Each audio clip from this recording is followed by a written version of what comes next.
Hello, everybody, and welcome to the first episode of the Love Your Business Mom podcast, where we teach you hard lessons on how to survive in business with the warmth and brutal honesty that only a mother can give. I am joined with our illustrious first guest, who I'm so grateful to have on, Markita Adair-Crudup, professionally known as Chef Kita. And I'm so excited for you guys to get to know her and learn the wealth of knowledge that she has to share. So, hi, Auntie Kita, how are you? Hey, love, how are you? Hey, very good.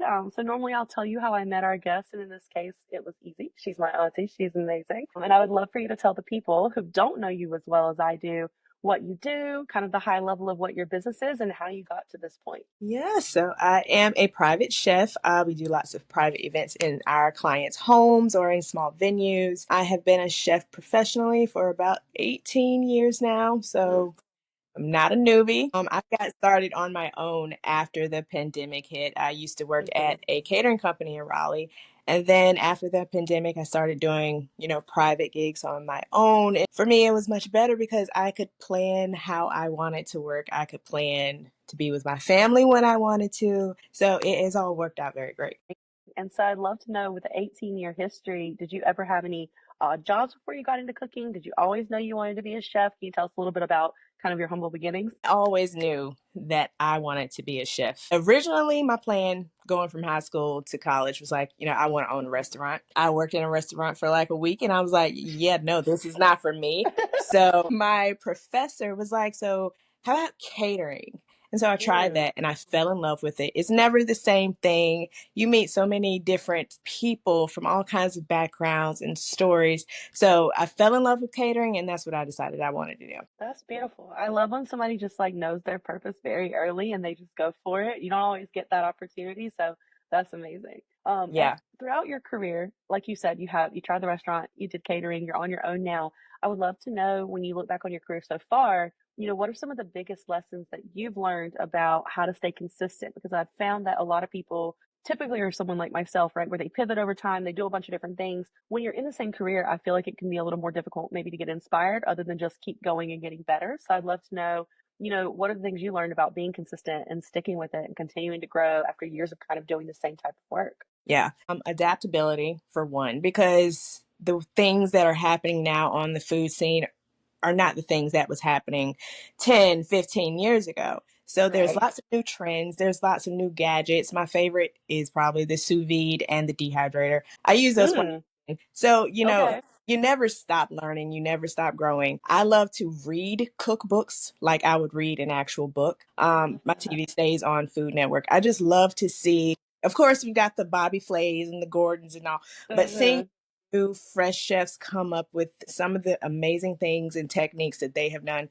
Ike Voltaggio is like an absolute genius in the kitchen, and I love watching him. So never stop learning, stay Okay. adaptable, and be willing to learn. Because though I've been doing this for 18 years, I could always learn something from someone else. Absolutely. I love that. And I think it's really important when you are a leader in your field and you are one of the best, which I'm going to continue to say you are, that you do continue to learn and you open your mind. Because I have found that a lot of people who are doing really well in their career, after a decade or so, they get a little too confident and they do stop Yeah, learning, and that can really take you out. So, first absolutely. lesson of the day already, Even now, keep like when learning. I go to events or I do dinners or whatever, I'm still nervous. And I feel Yeah, me, if I'm not nervous, if I ever get too comfortable, then it's just time for me to step away. You should always absolutely. want to treat every client just like you did your very first. Absolutely. I'm curious, with having to learn so much, right? Leaning into that, what's the weirdest thing you've had to learn in your career, whether it's like a silly trend that you don't use anymore or something really bizarre that actually is helpful? What's like the weirdest thing you've had to learn?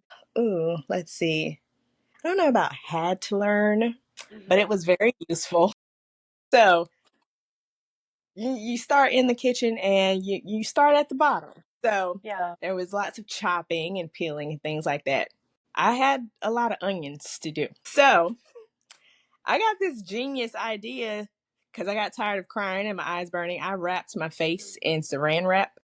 Oh, So, and it keeps the burn out. So every time I have how do you a see ton to of cut? onions to do, just like this, and I wrap it around, I pick a little hole. But yeah, every time I have to do a bunch of onions now, I just wrap it in saran wrap. It's That's ridiculous. that's hilarious. I love that. Yeah. Okay, and what's the most challenging thing you've had to learn? What was the most difficult like skill to acquire or thing to learn? Taking criticism, because Mm, I'm a perfectionist. feel you. I'm a Virgo. Mhm. To me, I'm going to do things the right way and it's going to be Right. great. So, learning that, some people might not like the way you do everything. Yeah. Got to learn how to develop a thick skin and then go back with like, so instead of my ego being like, well, this is how I do it and this is how I'm always going to do it. Mhm. Okay. Learning to, this customer prefers things Right. a different way and I'm not going to be bothered by that because I'm here to make them happy.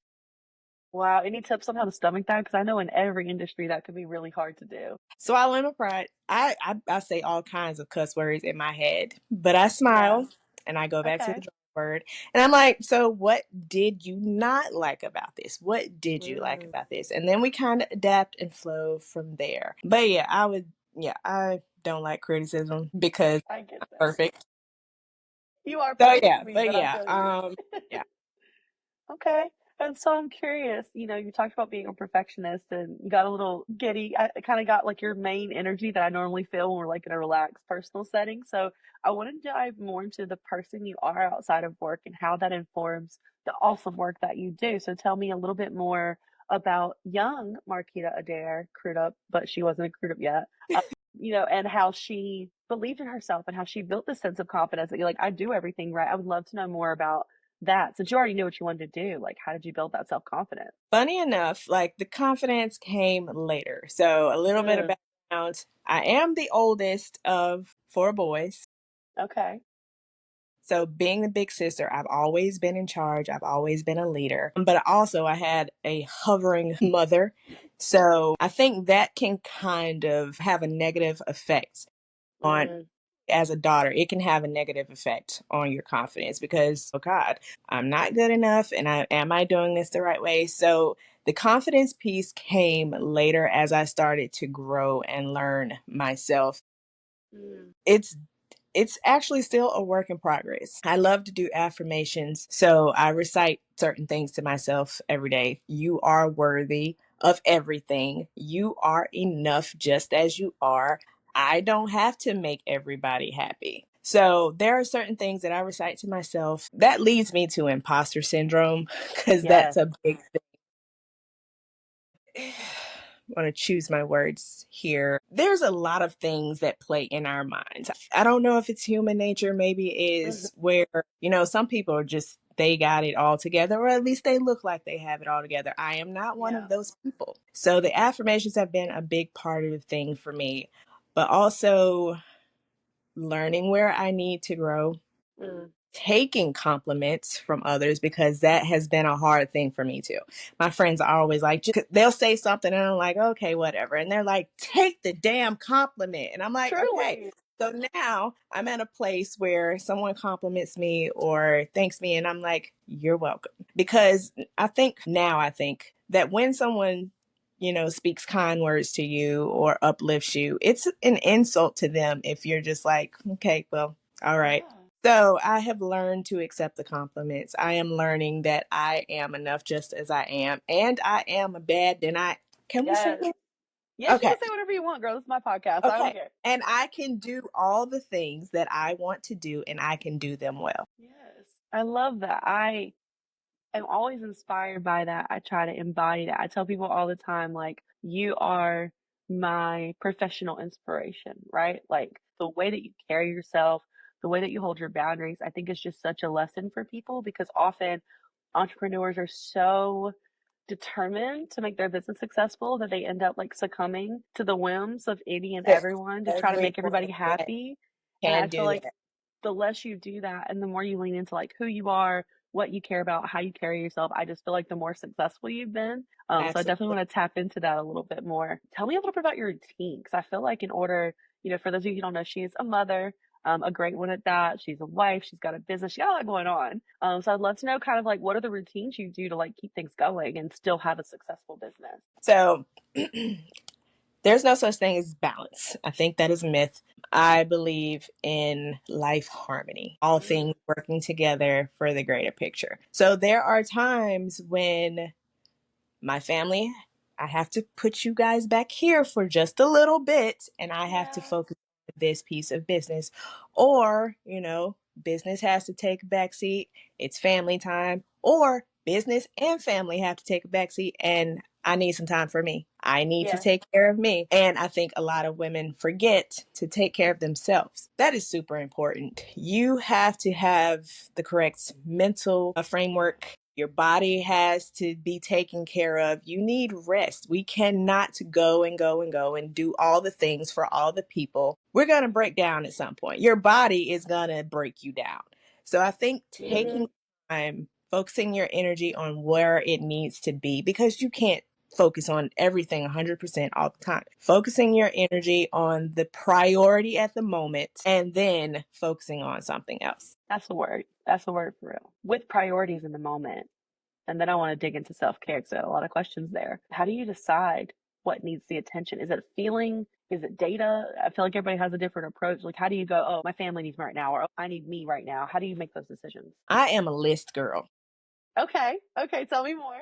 There is a have to do, I need to do, and then maybe, we'll get to this when we get to this. So, in going through that, I'm going to place what I need to do in that top box. And we're going to work down from there. If I don't get to the should do's or the maybe I can do, then that is fine. And there is another day. So that Yeah. is my process for that. I go through every week and look at what I need to do. I look at family things that are going on, and then I make my priority list. And whatever Mm-hmm. doesn't get done, it'll be okay. I used to stress myself out trying to do Yeah. all the things at one time. That's not good for anybody, because now you have an irritated mom. I'm overstimulated. I don't want to talk Mm-hmm. to my husband. You can't do that. No, not at We all. gonna prioritize over here. So then everybody gets the best of me. I love that. And so I want to dig more into self care because a few months ago, you announced that you were hosting a self care Saturday with some lovely Mhm. colleagues of yours. And I felt so seen that you reached out to me. You were like, Anna, I need you to Yeah. attend this because you already know I am. By the time this episode comes out, it's actually a sold out event, but it's happening on the Yes. 17th. It's going to be a vibe. I'm so excited to meet all the people there. What inspired you to like be a part of that event and what's your ultimate goal with that? I think that's such a cool representation of you, even though it's in a professional setting. Yeah.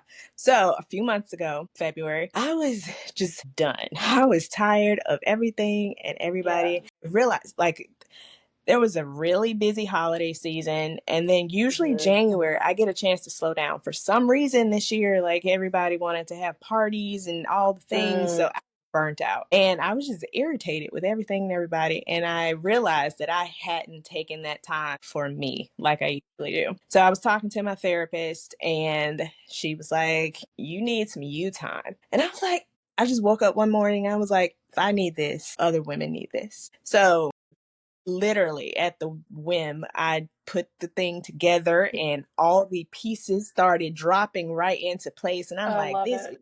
God. So everything just came together. Women, to be reminded that it is not selfish to take care of you.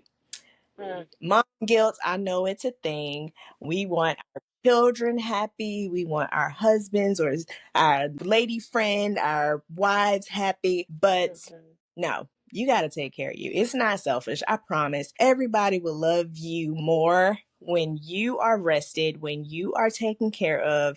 mhm. It just makes everything so much better. You're a better wife. You're a better girlfriend. You're a better mom. You're just a better Yeah, you. So you got to take care of yourself. absolutely. And I want everybody who is listening who has that guilt to run that back and listen to that Let again. it go, honey. Let it No, go. them children is Let it gonna be begin. out of the house one day, and then it's just gonna Right. be you looking at some walls or your husband or your wife, and you Hmm. gonna be unhappy. Them children will get over it. I promise. They don't think about Yeah. half the stuff that you do. They don't. They don't. They don't. They'll be happy with some chicken tenders and fries. You ain't gotta cook them. I'm a chef, and they do not get 5-star meals at night. Absolutely not. I ain't killing myself for these children. Y'all No, they let it don't. They go. need a mom. You got to be Yes. here to be here. I No, I gotta agree. be here. And a rested mom is a better mom. Yeah. Well, you know my daughter Mia well. She loves you. And one thing that really struck me when I was in the throes of kind of similar thing. A couple years ago, my business really took off. I was like, well, I'm not going to block my blessings. Sometimes 20 hours a day on a computer, right? Like these crazy things.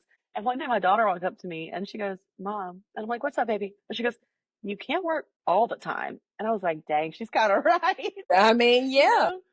So I feel you completely. And I think it's so funny that it seems so simple, but it seems to be the hardest lesson for Yes, and it's people. just for women. Men don't go through this. We Oh yeah, they put take their time. so much pressure on ourselves, and for what? Yeah. 1,000%. Because men just, it's expected. Oh, they're tired. They got home from work. Like, let me make him a plate because he's just so tired. He works so hard. But when we work Yeah, hard, we're like, oh, well, exactly. let me make a plate for everyone else. Am I hungry? I Yeah, don't even know anymore. So I feel right, you. right. And I love seeing both of us get away from that. I think it's Yeah. kind of, we're both Southern girls. I think there's a little bit of tradition Hmm. that makes us act that way too. And I love seeing a lot of women now, even down here, break away from that. And I think it's made us all have healthier relationships and healthier homes. So I'm for it. Now, self care is great. Once we recharge, we're back to work, right? And so you are always doing in your line of work events. By the time this comes out, you should be at, remind me, you're going to a farmer's market. Tell us more about what you're going to be doing in May where people can find you. So in May, there is a farmers market that takes place in Clayton at the intersection of 42 and Buffalo Road. I will be out there Mm, this year adding my homemade sauces to the lineup, do lots of goods, specialty mhm. cookies, brownies, cakes, and things like that. And we're adding some other exciting things. So you can find me out there on May 10th. The farmers market goes Amazing. from 8 a.m. till 12 p.m. Awesome. Y'all need to go because I've had all of those things at her house and they're so good. Yes, So that's I'm gonna have amazing. my peach cobbler pound cake out there next month, so it's gonna be great. You can come get some sweet treats. I've got gluten free. I got to take care of y'all too because There you go. I look out for all the people. Yes, Shakita is inclusive and we love her for that. Yeah. And tell me more about what's coming up this year. Do you have any other exciting events, any other things that you're throwing that people should come out to? So we are planning a holiday gala. This will be the first one that I have ever done, and I'm quite excited about it. It's gonna be a four-course meal. We're gonna have dancing. We're gonna have Yes. and I am looking forward to that. We are still in the planning stages, getting the right venue and all the people that we want to be a part of it. But I am looking forward to it, and I will definitely let you all know when that's ready to be, when we're ready for ticket sales to start for that. Yes, I love that. I know that's going to be a vibe. I feel like it's so funny. Um, with chefs in particular, it's one of those careers where I feel like you kind of get to be everywhere and do a little bit of everything because every event needs food, every office needs food, And every home needs, you know what I mean? So, what's your favorite thing to get out and do as a part of your job? Like, I love the private dinners. Those are always so much fun. It's because I think it's more intimate with the guest list. There it's never like above 15 or 20 people. So yeah, people want to come into the kitchen. They want to see what I'm doing. We get to laugh and talk. It's always a vibe because yeah, I'm a vibe. exactly. We're going to take some shots. You're going to have fun. And I love it when they're just having a great time. And then I always listen for after the plates are set and then they Mhm. start eating. And then it's like, this is so good. So, and then I know I have done my job and I have done it well. It's like the I know best you part of love the that. night. Yeah. That's adorable. That's amazing. So, how do people I guess in my mind, I'm always fascinated when I meet people and I learn about their careers because I'm like, how do people even find you to know that you do private dinners and book it? Like, if I'm like, oh, I want to do something nice for my husband, and you don't happen to be my auntie, like, how do I know that that's the thing I could do? I would love to know about like how you meet your clients and how that all works. A lot of it is word of mouth. There's this neighborhood in Holly Springs where I've literally Mhm. gone from door to door. I So love it. word of mouth is huge, but I have a website, www.fromkitaskitchen.com, and I'm on Okay. Instagram from Kita's Kitchen and Facebook as well, Kita's Kitchen. So I feel like some of it is just happenstance too. Like this guy in Yeah. Wilmington, he said he was searching for a private chef, and I was the first name that came up. So he called me and Awesome. he thought that I was in Wilmington, and I showed up and I was like, that was a nice drive. And he was like, where'd you come from? And I was like, from Oh my Clayton. gosh. Oh my God. But I have gone out there two or three times. No, 3 or 4 times now, and it's been great. So some Wow. of the things just kind of fall into my lap, and I'm like, I don't know how this happened, but word of mouth is definitely big. People sharing. Listen, friends of Yes. friends, it costs you nothing to share. Yeah. Hit post, hit like, hit share, do the things. Okay, support your friends who have small businesses. That's Absolutely. my PSA. Run that one back too, y'all, because really, I feel like people, when you have like a traditional job, everybody's just like, good job, happy promotion. Yeah. There's not really anything involved because you already got the thing. But I've noticed being in business, like, there's a few people like yourself and some others who, every time I'm doing a new project or a new venture, they're excited, they're hyping me up. And I feel like we all need more of that because people don't Mhm. realize how exhausting it is to run a business. Yes. So I love supporting my friends who are trying new things. I'm curious too, because you mentioned, you're on Facebook, you're on Instagram. I'm peer pressuring you to get on LinkedIn because there's this idea of, and a lot of people who are going to watch this episode are people from LinkedIn. So just get ready for comments telling you to do it Yeah. because there's this idea of lanes, right? And what's special about LinkedIn is it's really based on professionals. So unlike kind of the noise of typical social media, everybody's here to talk about work and to make money or to give money. We're gonna try that. We're gonna try that. I feel like in some ways I am still kind of an old person when it comes to social media because I'm Yeah. still trying to figure out how to use it. But yes, you are pressuring me to join the LinkedIn crew. Hey, I I'm posted trying. about your recipes once and you got a few followers from that pretty quickly. Yes, you So you know did. you And I was can. like, oh my goodness, look at this. Yeah, Yeah. we're gonna do We're that. We're gonna. manifesting growth for you. And Yes. speaking of growth, I feel like a really pivotal part of your career, and definitely correct me if I'm wrong, but I feel like a really pivotal part of your career was when you launched your cookbook. I feel like that was a big moment for you. I feel like I'm assuming there's people who find you through that now who want you to cook for them because they have your cookbook. So tell us all about your cookbook and like what led to it, the process of making it, how it is a part of your business now, because I'm sure there's a lot of people, whether they're chefs or in a different field, who want to do something like that. So tell us more about So that's my baby.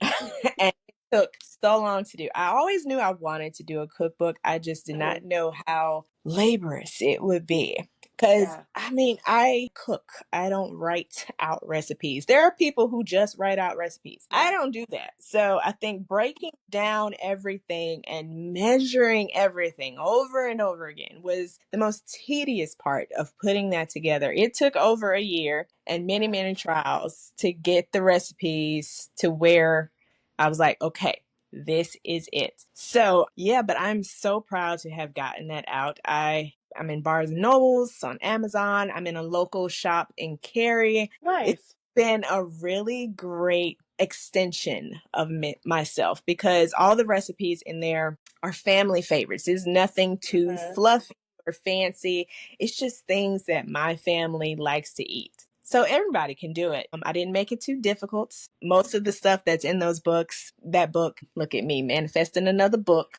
Yes, let's go. Most We of need the another things one. that are in there you have already, or you can easily get them. You don't have to go into any specialty stores or order anything off of, you know, .org. So it's very simple, very straightforward. I think there are a lot of people who have reached out to me and it's like, oh my God, this is just the greatest thing ever. And it's so simple. My kids eat this and they don't eat anything. So compliments like that mean the absolute world to me because it's not that people don't eat a lot. They think they don't. Yeah. But if you can find a way to transform something and make it simple, make it delicious, you open up a whole new world of flavors. People are missing out on so much because they have preconceived notions about certain foods. Just because you didn't eat it when you were 6 don't mean you won't eat it now at a whole 42.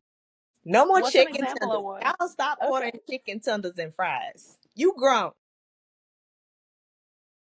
What would be a good example of a food in your cookbook that people have like a conception about, but if they use the recipe, they'll like it better? Broccolini is one Mm. because, okay, so personally, I don't like broccoli, but I absolutely love broccolini. And I've gotten that from a couple of other people too. Yeah. There is this lady, she tried the salmon recipe. Mhm. You can find all of this information in the cookbook if you go buy it at www.fromkitaskitchen.com That's or right. Amazon. But there's the salmon in there, and she said her Mhm. kids absolutely love it, and they won't eat Oh, any other type of fish. And I'm just like, you can't just put a little salt and pepper on some stuff. You gotta add some yeah. flavor. You gotta add some depth. So yeah, I love those kinds of compliments. I love that. Yeah, we get inspired by you. And then my brother, Ty, you know Ty, you guys Hmm. cook, and my kids actually eat everything. And so every time I go to one of y'all's houses, I have a new creative way to get them to eat something. Because like my daughter's like Yep. a fake vegetarian. She just doesn't want meat unless it's like a burger or a hot dog or something terrible for her.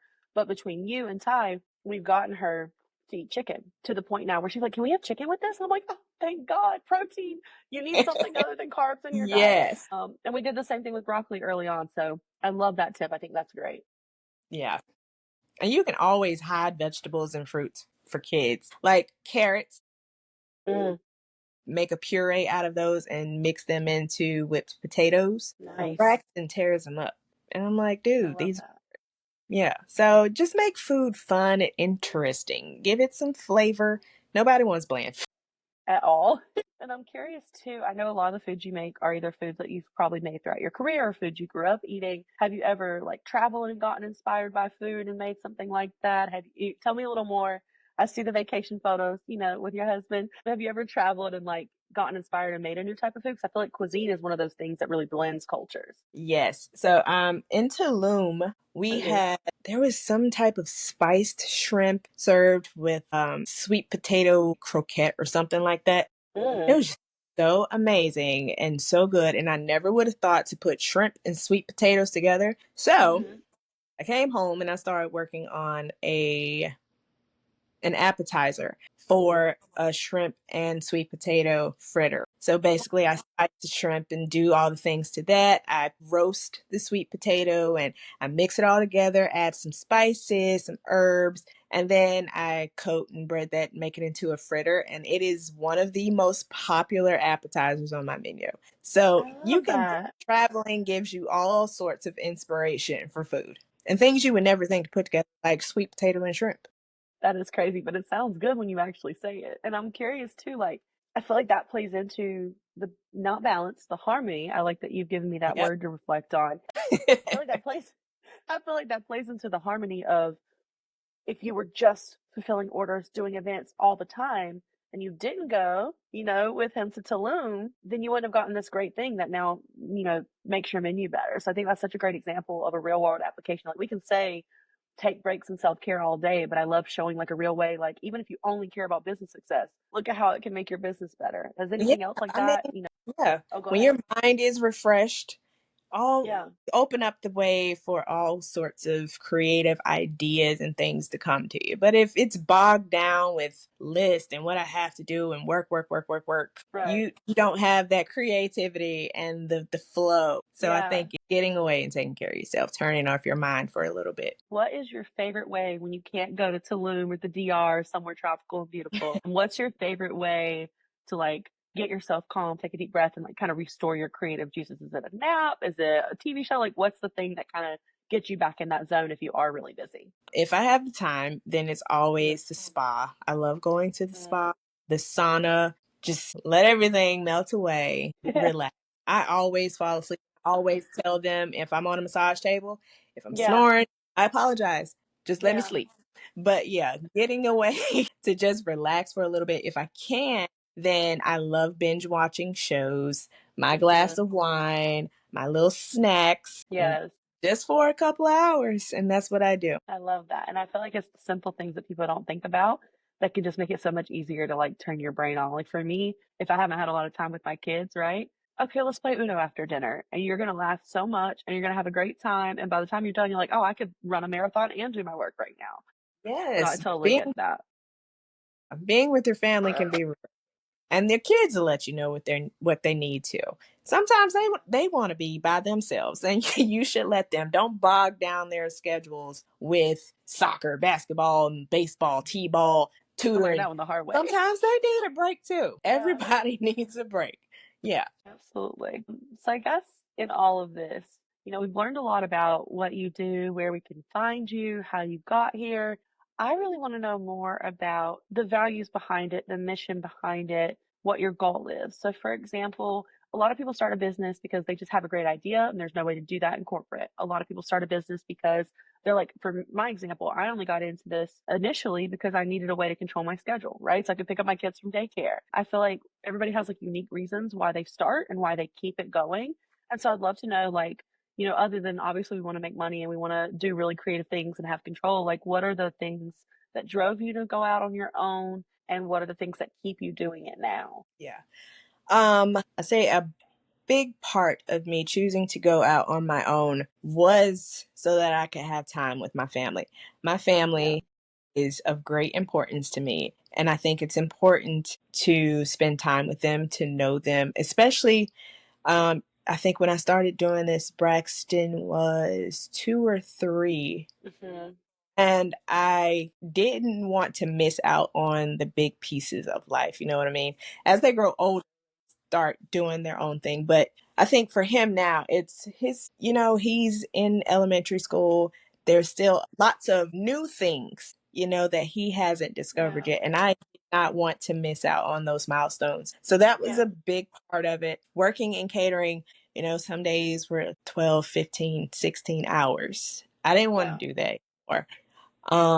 So that was a big piece of me choosing to go out on my own. I could control my schedule. I could Hmm. control how I worked, when I worked, with who I worked. And also it gave me more creative freedom to do the types Hmm. of I wanted to do for my clients. So all of those things, it's what keeps me here too. Because, if I want to take something off the menu, I can take something off the menu. If I want to add Right. something to the menu, I can do that. But also I can take breaks as I need to spend time with my family or to get away and to travel. And this still allows me to do both of the things. And I don't have to sacrifice either one of those. Beautiful. When you got into this and you started being on your own, was there anything that surprised you that you had to learn? Because I know you had experience in the industry, so you probably kind of knew, like, oh, I got to find these suppliers and I got to do these things. But was there anything that surprised you that you had to like start doing or learn how to do as a business owner in your field? Budgeting Mm. for sure. That is anything dealing with the finance. This is my least favorite part of being the business owner because Yeah. first of all, math is just not my thing. Fair. Okay. I can tell you how many cups is in a pound and all that stuff, but the financials and the budgeting and the paying people, that is not my favorite thing. So I don't think it wasn't surprising that I had to do it, but then I was like, oh Yeah. my God, I actually have to do it. It's a So different feeling. yes, yes. Nobody else is figuring out paychecks and, Mhm. supplies and all that thing. So that's the thing that I dislike the most, but also I have learned quite a bit. I did go back to school after Mm. starting. So, and I got my degree in business management and I'm taking a course now on, it's just a small accounting course just so I can be Mhm. better and I a business mentor as well. I would say if you do not have a mentor for business, get Mhm. one. They can Okay. provide so much insight and help you miss those potholes that they fell into. So I would say Yeah. definitely get a business mentor. Yeah, those it's been instrumental in helping me. And also just to have somebody to bounce ideas off of. And then too, I'm gonna say, I forgot. If you're gonna get a business mentor, get someone Mhm. who is strong in the areas where you're weak. Okay. Do you want to shout yours out? Tell us a little bit more about that. Yes, Kelly Ann Okay. McLean. Okay. She is amazing. And yeah, just absolutely amazing. And she's good with the books and finances and really helping you set your focus on what you want to do. So I'm excited that she was gracious enough to be my mentor. So diving into that a little bit more, how did you connect with a mentor? Because I find in my experience, like I have mentored others who have come to me and they're like, hey, I have questions, because I'm just kind of one of those people that I don't want to gatekeep. I want to share information. Yeah. But, for myself, the only person who's ever like formally mentored me and not just been like a muse or inspiration is ironically a client I had who I was his executive assistant. And he was like, Anna, I've got to be honest with you. Like, you need to start calling yourself a project manager and you need to charge people more, including myself. And he was like, I know this isn't good for me, but like you're kind of screwing yourself over right now, right? And so Yeah. I worked with him for a couple years and eventually, passed off the work to someone else because I was just growing kind of past that skill set. But really otherwise I've kind of just been figuring things out. And so I'm curious, like for you, how did you find your mentor and how do you suggest people look for mentors? I feel like that's something people really struggle with. Yeah. Well, while I was in the kitchen, it was easy to grab a mentor, right? Because, Yeah. they were right there. But since I've been on my own, I haven't really had the opportunity to connect with other chefs. I joined a program last year called Launch Johnston County, and I got into Mm. the program. It was a 10-week program where you really deep dive into all things for small businesses. Yeah. It's led by Katie Gales. She's the one who facilitated our class, and she is called the Entrepreneur Whisperer. And now I Ooh. know the lady is absolutely fantastic when it comes to gems for small business owners, how to brand yourself, market yourself, finances, really laying out all of the steps to have a great business. And even she had me thinking about my exit strategy. And I never thought about that because I had no plans to exit anytime soon. Yeah. But she said, you have to have an exit strategy. Mm. That's your entire business plan. What do you want to do when you're ready to step back? But the program has been a phenomenal asset in helping me really define my goals and where I want to be 3 years from now, 5 years from now, Yeah. exiting all of the things. So I was able to connect with a mentor through that program. That's amazing. So tell me about these 3, 5 year. We don't got to get in your business about your exit plan, but I would love to know like what's coming up for you. What are you working towards? Is there anything you can speak on that you're seeing over the next half decade that's going to be next for you? So there's going to be some travel chef services offered. I Mm. have started streamlining my packages and the services that are offered. Also, in the next 3 years, there will be a physical event space that I would like to Ooh. use for not only my events, but to be able to service the community. Because I don't know if you know, but event spaces are astronomically priced. And I'm not Mm. quite why that is, especially when they want you to like set up your own chairs and tables and stuff. So I want to Right. have a space available where people don't have to spend $5,000 for Yeah. 6 hours. I want to share within the community, to have a space where I can host events, themed events, things for grown people to do because there's not a lot Yeah. of that around here, live music and things like that. And a physical event space is in the plans for the next 5 years. Nice. I love Yeah. that. I will be bringing you back on when that happens so that you can tell everybody about it because it sounds incredible.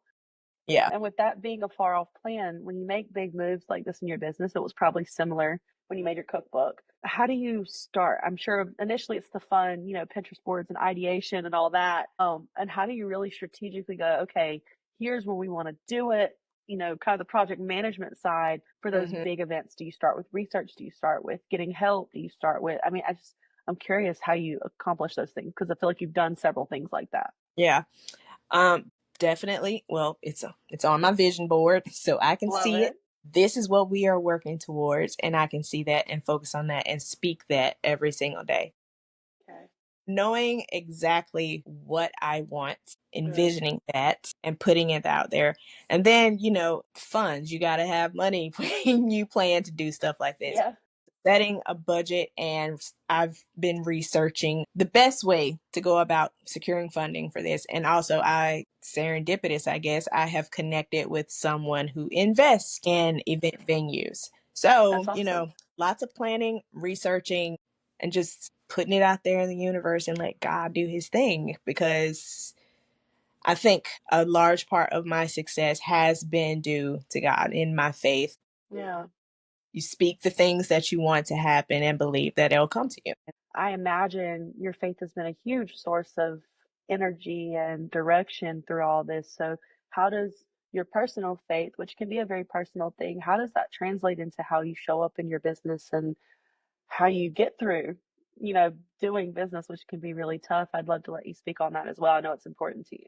Yeah. Well, there is a verse in the Bible that says, do all things as unto God. And that is how I approach life. That is how I approach my clients. I want people, when they're around me, to Hmm. leave feeling better than how they approached me. So, whatever I do, if you just have me delivering spaghetti and meatballs. It's going to be the best spaghetti and meatballs you have ever had. It's going to be Yes. packaged in 5-star Michelin style packaging. You're going to see Kita's Kitchen. I'm going to leave you a note and a bottle of wine. Yes.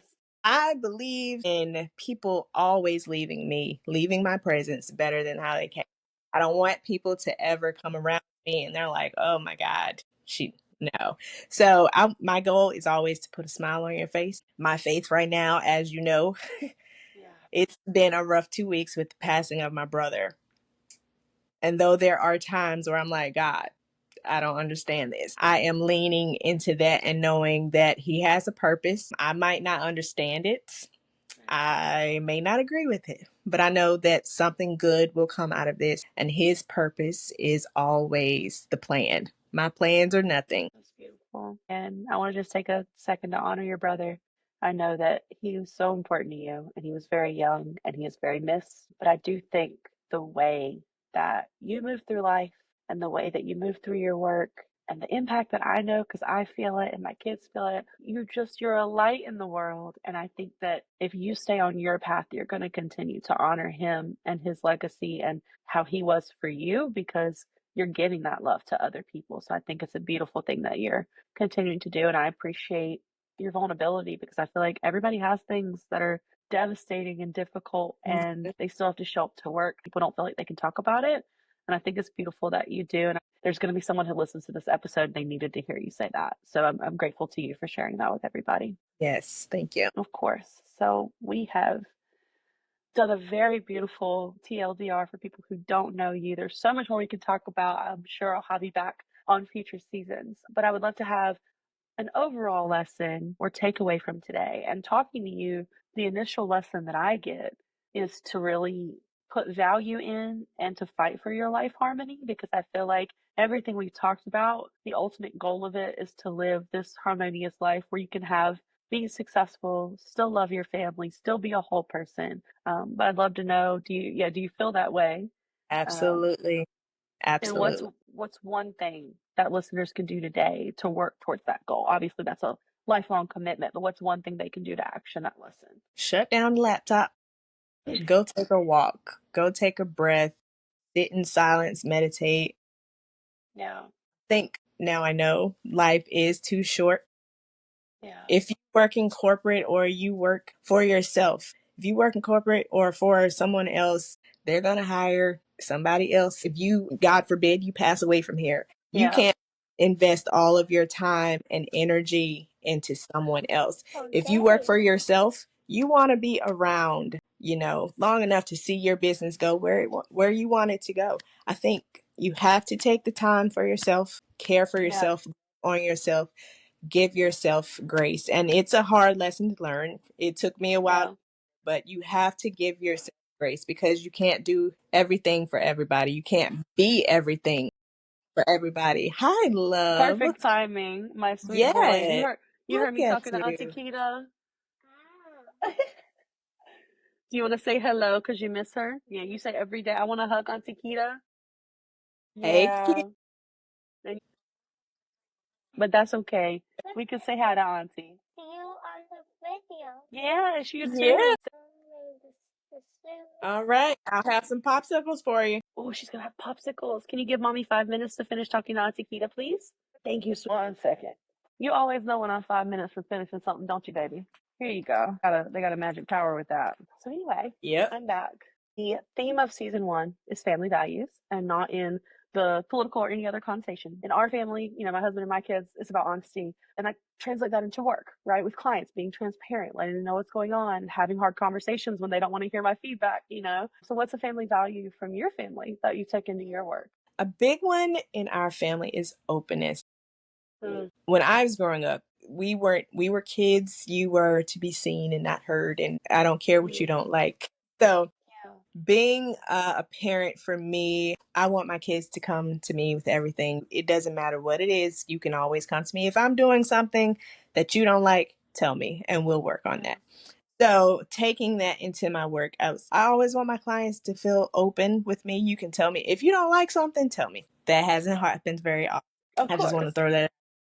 But being open, and I want to be open with them too. If they give me Good. something where it's like, I want this, this, and this, and that's not going to work because Right. those just don't work together. So let's Good. try and do this. I always want to be transparent when it comes to pricing and what I do. And I want them to be, don't come 2 days before your event and you want to throw an extra 15 people in there because no, that's not Right. what we're going to do. So honesty, openness, transparency, those are the biggest things for me, because and then that leads to trust Right. between people, and you got to have that trust to work with someone. Absolutely. Well, thank you for everything you have shared. As a reminder, you can find her at the Clayton Flowers Farmers Market on May 10th, which is a few days after this episode comes out. So if you listened on time, you can be there and not miss out. And then also, we will probably be bringing on at least a preview, or on LinkedIn for sure. I'll be promoting your holiday gala whenever that happens later this Yeah. year. So stay tuned for that. Follow Markita there because we have pressured her into at least being active, and she will be our queen chef of LinkedIn. I'm manifesting that for her. But thank Yeah. you for your time. Thank you for your vulnerability. Thank you for being one of the most incredible people in my life. And we have had a lovely season one, episode one. I will see you all next week for season one, episode two, with another amazing guest. And thank you so much. Can't wait to listen. Yes. Bye, everybody.